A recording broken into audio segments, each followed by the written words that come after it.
Meanwhile, flooding in Missoula this spring brought contamination to the old Smurfit stone mill site in Frenchtown.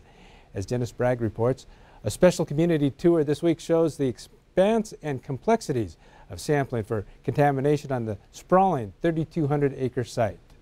Thursday, I was invited to join a busload of Frenchtown community leaders, interested citizens, and leaders of agencies and groups involved in efforts to clean up the former linerboard mill, which closed nearly a decade ago.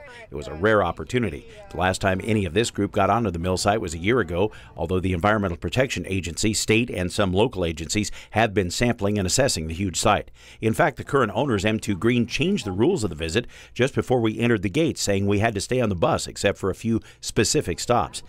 Those stops and explanation showed the areas where EPA is focused, with project manager Sarah Sparks showing us where PCB and other contaminants have been found in the heart of the mill. But other spots, such as Operation Unit 1, are basically farmlands that EPA says are clean and ready for future use.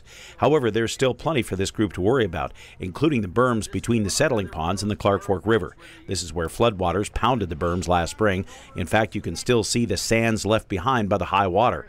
EPA showed where there have been some small, nearly invisible cracks showing that stress, but says by and large the berms are secure, where the agency was looking for specific information in recently released tests. What is the berm made up of? The soils. How is it composited, compressed, the stability of the soil as it was laid down? Further downriver, we saw where the owners had backfilled the inside of the berms. This is where overflight showed discolored water entering the river during the height of last May's flooding. While there was some evidence of contamination, the agency said the berms held, although there's concern about future flooding. This is where all the concern was back in May during the high water and the flooding. Was the groundwater getting into the river? Was the river intruding on the groundwater? You can still see where those test samples were taken last spring. But this was a major concern.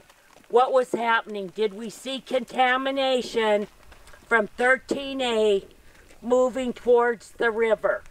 But then you could have a problem if you got up there and saturated it with water from the left side moving towards the right side.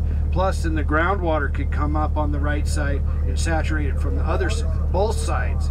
Because the berms won't last forever, there's increasing concern of getting the flooding and contamination hazard addressed first, and the tour will help inform that work in the coming months. We've been looking at maps, and now to actually be on site and to see where the berms were, to see where holding ponds were, sludge ponds were, aerators, all of those things is really very, very important to us. In Frenchtown, Dennis Bragg, MTN News.